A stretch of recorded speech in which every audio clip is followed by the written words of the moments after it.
ادھر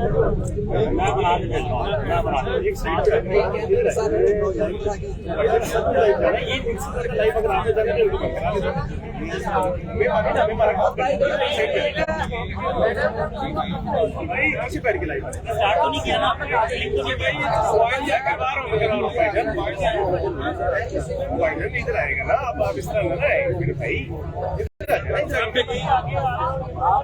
ادھر آ جائے نا، اس کو فائنل کرنا ہے.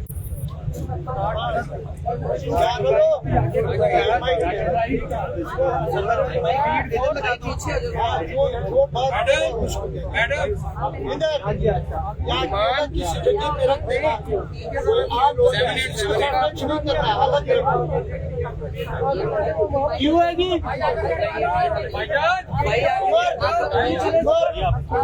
ہٹ جاؤ آگے سے، آپ یا تو نیچے بیٹھ جائیں یا سائڈ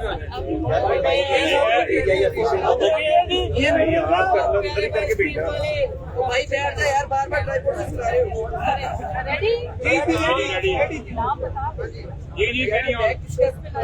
بسم اللہ الرحمن الرحیم. میرا نام ملک خان ہے جی، میں ویٹرنز آف پاکستان کا پریزیڈنٹ ہوں. لیکن ہمارے جتنے بھی ہم سب ویٹرنز ہیں اس میں ہم سب پلس ہمارے فورن سروس کے بھی کرنیل ہیں شمشاد صاحب اور محمود صاحب. ڈاکٹر محمود صاحب ہمارے اس آرگنائزیشن کے رہنماؤں ہیں. یہ ماشاءاللہ فرسٹ پی ایم ہے جو 1948 میں کابل گئے تھے، اس سے ان کا تعلق ہے. یہ جنرل صاحب نے وہاں پہ تقریر کی تھی، اس پہ بھی حاضر تھے. یہ ماشاءاللہ جی ہمارے رہنما ہیں شمشاد صاحب ہیں جو ہمارے فورن آفس ہیں. یہ بھی ہے اور ہم سب جی بیٹھ کے فیصلہ کرتے ہیں. میں تو ویسے ہوں بھی سے لے کر ہم جو بھی فیصلہ کرتے ہیں وہ کنسنسس پہ کرتے ہیں اور بیٹھ کے کرتے ہیں. یہاں شروع کرتے ہیں جی میں پہلے پھر محمود صاحب سے کہہ دوں کرنا چاہیے. بسم اللہ الرحمن الرحیم.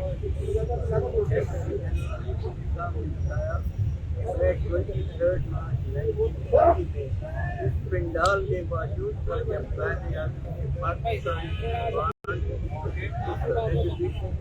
پیش کیا جذبے کے ساتھ، جس جذبے کے ساتھ پاکستان بنا، ہم نے پاکستان فوج جوائن، اسی جذبے کے ساتھ ہم نے 65 کی لڑائی لڑی، جذبے کے ساتھ ہم نے ساری حکومت اپنی ہمارا جو میمورینڈم ہے وہ ہمیں کلیئرلی کہتا ہے کہ ہم کسی پولیٹیکل پارٹی کے مگر ہماری مجبوری ہو گئی ہے. ہم نے میمورینڈم کو ڈس ریگارڈ کر کے ہم اوپنلی پاکستان کا استقلال کی سپورٹ کے لیے کھڑے. اس وجہ سے کہ ہم نے ان کی جنرل باجوہ کے زمانے میں ہمیں جی ایچ کو بلایا گیا تھا اور جی ایچ میں ہماری بڑی لمبی بھی اس لمبی میٹنگ کے مطلب سے بحث کر دی. بس وہاں پر انہوں نے پھر بار بار ہمیں ایک ریکویسٹ کی کہ آپ کریں گے. اس کے بعد جب باجوہ حاصل ہونے کے یہی زمان ہماری تو ہمارا خیال تھا کہ اس کو ہمیں موقع دینا چاہیے تاکہ جو پالیسی جب حاصل ہونے بناتا ہے ملک کے لیے اچھی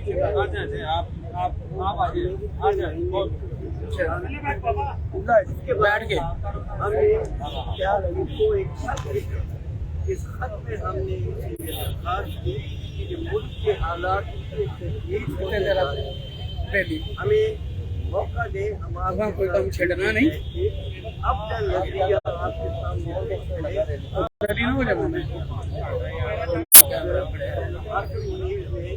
بالکل پرواہ بھی نہیں کی. انہوں نے اس خط کا جواب اب تھوڑے دن ہوئے ہیں کہ ہمارے 2-3 retired senior general Asif Munir سے بڑے وہاں پر جب انہوں نے ان کی حالات کے بارے میں جواب دیا، آصف منیر کا جواب یہ تھا کہ آپ اس فوج کو نہیں جانتے، یہ نہیں بالکل درست ہے۔ ہم جو وہ فوج جانتے ہیں جس نے پاکستان بنتے ہوئے اپنے جذبے کے ساتھ کام کیا اور اس جذبے کے ساتھ آج کل کی جو فوج ہے ہمیں تو یہ معلوم ہو رہا ہے کہ پاکستان کے عوام سے دور ہو گئی، پاکستان کے عوام اور فوج کے درمیان اتنا فاصلہ ہو گیا ہے کہ ایک خطرناک فریکچر ہوئی تھی میری بہن ہے، میں جس طرح بیٹھے تھا درد شروع بہن میں تو تھلے نہیں اس کے علاوہ تھلے بیٹھے 2-3 اور چیزیں جو ہیں ہم سمجھتے ہیں بہت وہ دن عمران خان نے جب وہ نہیں دے رہے کہتے کیمرہ ہٹا کہا کہ یہ سازش ہے، بیسیکلی یہ سازش پہنا جائے کپڑے کنے گئے یہ سازش جو تھی یہ right from the creation of Pakistan, general Shahzad صاحب بتائیں گے کہ کیسے لیاقت کے زمانے سے سازش تہن کہتا سی اینکر لڑکی واسطے اپنے وہ دل دی کمرے واسطے آج ایک لڑکی آئی تھی لیکن وہ تجربہ کوئی نہیں میں پہ کہنا شام دی تجربہ کوئی نہیں تھا ہم چلا رہے ہیں جو بھی پالیسی پاکستان میں چلتی ہے یہ امریکن یا کوئی کیمرہ مین میں اسٹاف نہیں کرتا ہوں یہاں اینکر ادھر ایڈیٹنگ والا بھی بندہ شام میں شفٹ واسطے ایک ایڈیٹنگ پروفیشنل ہوئے اڈوب یا فلموں رد کرتا ہوئے ایک اینکر نہ تجربہ کار بھی چلے گی لیکن ایڈیٹنگ والا تجربہ کار ایک کیمرہ مین نہ کیا کرتے ہیں نمبر میرا لے لیں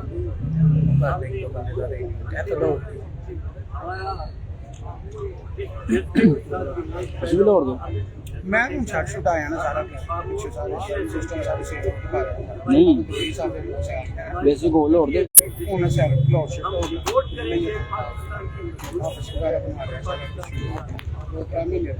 سوال آپ سے ہے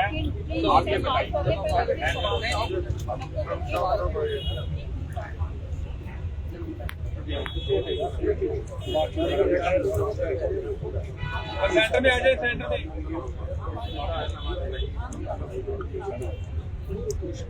میں کہ وہ کر لیں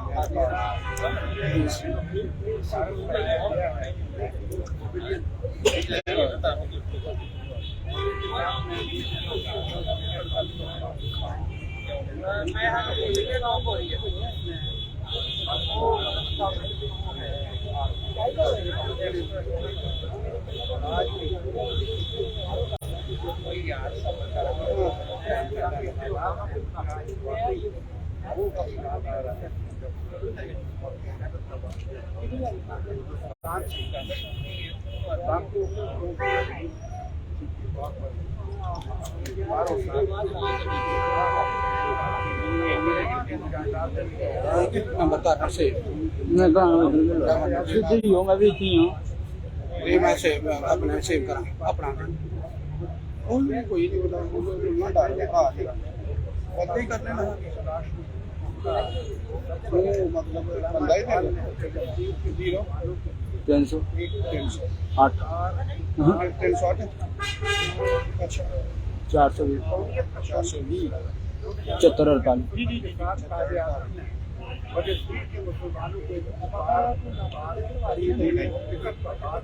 محمد بلال احمد خان اچھا محمد بلال چینل کیڑا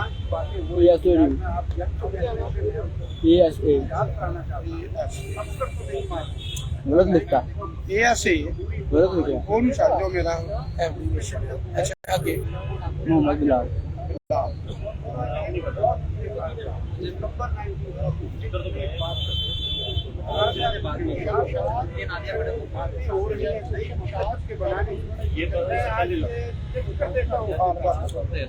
پوری آزاد مملکت نہیں ہے، یہ صرف ایک کلچرلی اٹونومس اینٹی اب دنیا میں صرف 4 بڑی طاقتیں گریٹ پاور کے ساتھ، پہلی امریکہ، دوسری روس اور تیسری چین. چین ابھی آزاد کتنی سمجھتی کہ چین ایک بڑی طاقت ہے. چوتھا ہندوستان، انگلینڈ کا اس کو احساس تھا کہ ہندوستان کے بغیر انگلینڈ کبھی بڑی طاقت نہیں ہے. اور آپ نے دیکھ لیا کہ آج انگلینڈ کا وزیر اعظم ہندوستان کا ہی ہندوستانی طاقت وزیر اعظم بن گیا ہے. یعنی انگلینڈ اب گریٹ پاور میں شامل نہیں ہے. ہندوستان تیزی سے گریٹ پاور کے طور پر اپنے منزل کی طرف بڑھ رہا ہے. اور ہم کیا ہیں؟ ہم جو نہرو نے کہا تھا کہ یہ ایک صرف کلچرلی اٹونومس اینٹی ہے، بس کوئی اس کے سوورن انڈیپینڈنس نہیں ہوگی، آزاد نہیں ہوگا. نہرو نے کچھ بھی نہیں کیا، انڈیا نے کچھ نہیں کیا. انڈیا نے توڑا ضرور تھا پاکستان کو، لیکن اس وقت ایک سیاستدان یہ توڑا تھا، ایک سرکاری بھٹو تھا جس نے ایک پاگل جرنیل کو جو راتوں کو سوتا نہیں تھا اس کو آگے لگا کر فوج کو 75 ملین عوام کے خلاف لڑا. اس وقت پاکستان کے 75 ملین پاکستانی تھے، ان کے خلاف فوج کو کھڑا کیا 30,000. تو نتیجہ ہوگا وہ ملٹری ڈبیکل جس سے ہمارا آدھا ملک کٹ گیا. تو میں کہنا یہ چاہتا ہوں کہ آج پھر وہی سچویشن ہے. آج اسی طرح وہ اسی قسم کا سیاستدان میدان میں آ گئے جو بھٹو کی نسل کے تھے. وہ زرداری ہے، بھٹو کہا جاتا ہے زندہ ہے، اور دوسری طرف شریف خاندان ہے. انہوں نے اپنے خزانے ملک کو لوٹ کر باہر بھر دیے ہیں. اس ملک میں کوئی نہیں ہے آج تک یہ اپنا باہر کرواتے ہیں. تو آج وہ جو نہرو کی جو مشین کو وہ انہوں نے پوری کر دی ہے. پاکستان ایک صرف ایتھنک اور زبانی اور لسانی بنیادوں پر ایک کلچرلی اٹونومس بن گیا ہے. ہماری جو سوورن انڈیپینڈنس تھی وہ امریکہ کے حوالے کر دی گئی ہے، اور کرنے والا فوجی جرنیل تھا جو حملہ کیا ہے. اس فوج کا ذمہ داری تھی پاکستان کی آزادی کا تحفظ کرے، وہ اس کا صفت حالات ہے.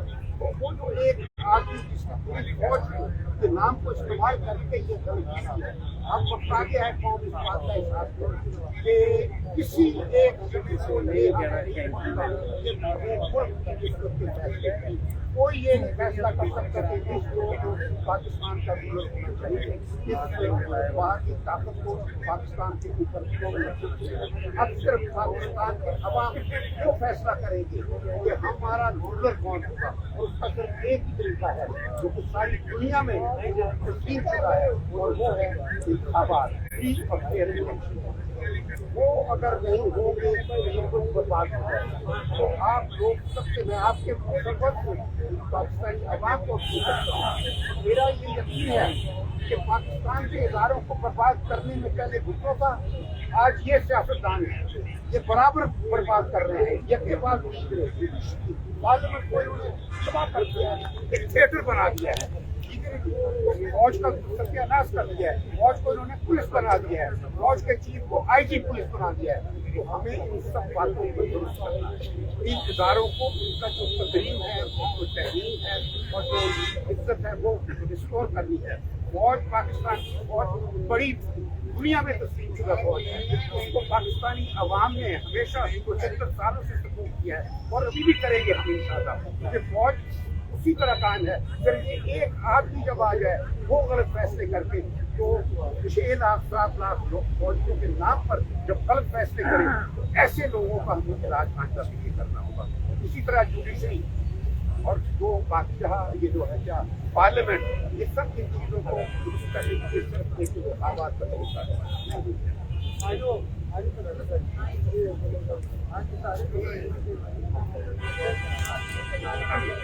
بسم اللہ الرحمن الرحیم.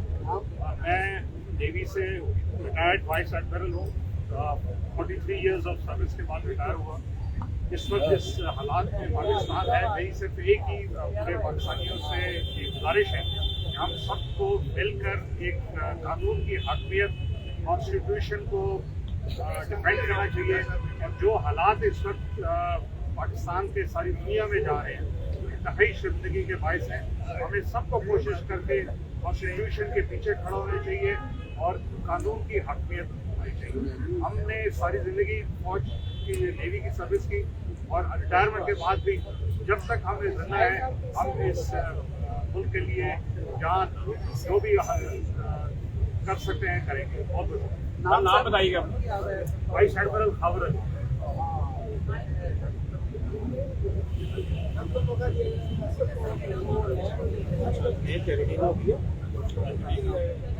سینٹر میں آ جائیے سر, سینٹر میں آئیے, سامنے دیکھیے گا, سینٹر میں آ کے سامنے دیکھیے گا. میں پاکستان ایئر فورس سے ریٹائرڈ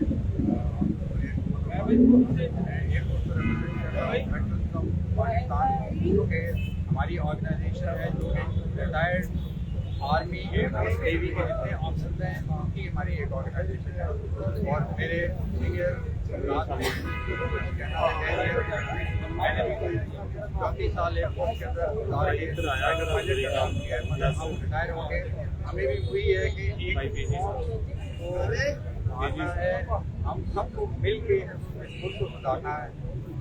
جو بدنامی ہو رہی ہے فوج کی کسی کے اندر ایئر فورس اور نیوی بھی سب کہتے ہیں کہ نہیں آرم فورسز میں آ رہے ہیں کہ کام کر رہے ہیں, مگر بات یہی ہے کہ ہم سب کو مل کے کام کرنا ہے اور اس کو واپس طرف لے کے جانا ہے جو کہ آج کے سال پہلے چل رہے تھے. ملک کے لیے اب سب کو باہر نکلنا ہے اور اب سب ضرورت پڑے گی کیونکہ اب 6-7 لاکھ ایئر فورس ہے یا 1 لاکھ ہے تو 8.5-9 لاکھ لوگ ہیں, 22 کروڑ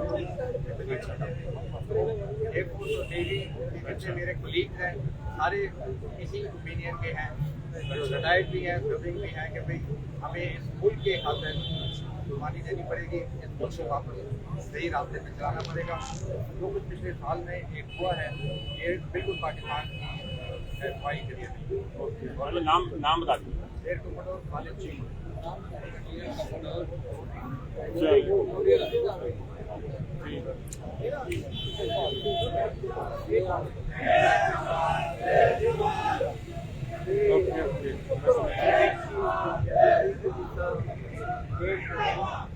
میں اس کی بات کرنا چاہتا ہوں کہ ہم نے جب مشرف کے موومنٹ شروع کی اس کی ہم لائر کے ساتھ کھڑے ہوئے. آج بھی جب ملک اس حالت میں پہنچ گیا ہے ہسٹری کے اوپر دباؤ ہے, ہسٹری کے اوپر جس طرح اور لائرس کمیونٹی ان کے سپورٹ میں باہر نکل رہی ہے, ہم بھی اس کا آگاہ کرتے ہیں. ہم بھی اس موومنٹ میں لائرس کے ساتھ کھڑے ہوں گے. سپورٹ سر یہ بتائیے گا کہ آپ نے جو ایک بات کہی کہ آصف علی صاحب سے رابطہ کیا گیا تھا, کیا وہ رابطہ اس لیے تھا کہ پی ڈی ایم حکومت کو اس حوالے سے مجبور کیا جائے آصف علی صاحب کی طرف سے کہ وہ فوری طور پہ انتخابات میں جائیں یا مارشل لا کی طرف جائیں؟ لیکن یہ ہمارا رابطہ اس پر تھا.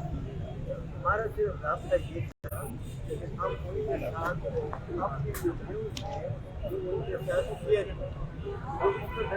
حالات میں غلطی سے ہو گیا, پہلے ہو گیا, میں نے نہیں کیا, کچھ بھی ہو گیا تھا. کیسے یہ بتائیں وہ غلطی سے ہوا تھا, میں نے پاکستان کی عوام میں اتنی مقبول تھی کہ